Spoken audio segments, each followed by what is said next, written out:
Económicas mutuas. Este é un dos datos destacados do novo caderno de cooperación do Eixo Atlántico presentado hoxe. O Eixo Atlántico asegura que os gobernos portugués e español seguen transmitindo que traballan con informes conxuntos para que a conexión por tren de alta velocidade entre Vigo e Porto estea lista no ano 2030 se non hai problemas técnicos. Hoxe tamén presentaron un informe sobre os retos das cidades de Galicia e o norte de Portugal.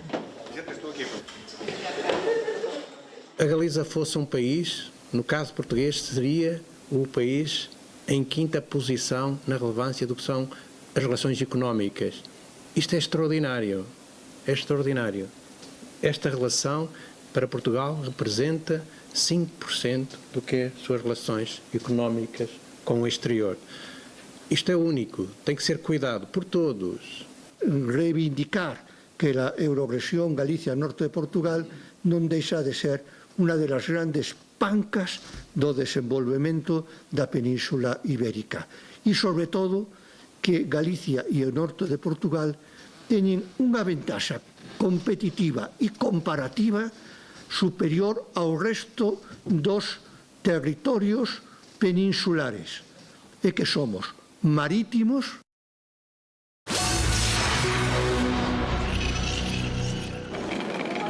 Nova protesta contra o incerto futuro de Muface a 5 días de saber se haberá un novo concerto sanitario. 8 sindicatos dos sectores máis afectados, como o ensino ou a policía, uníronse para exixir a goberno e aseguradoras un acordo que garanta a asistencia sanitaria aos funcionarios e ás súas familias con sanidade concertada. Tamén hoxe CESIF, que non participou nesta concentración, avisou que convocará a folga en febreiro se non hai acordo.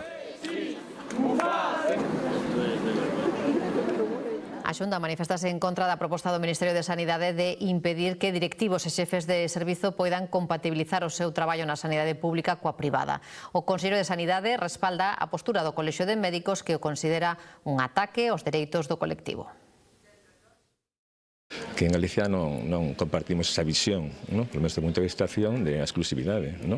Eu penso que as persoas son libres en su tempo libre de facer o que queiran.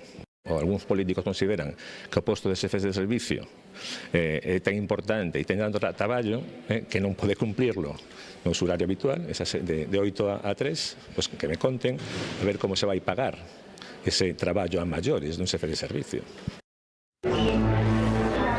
O número de nacementos baixou un 5% en Galicia no 2024, segundo os últimos datos do INE.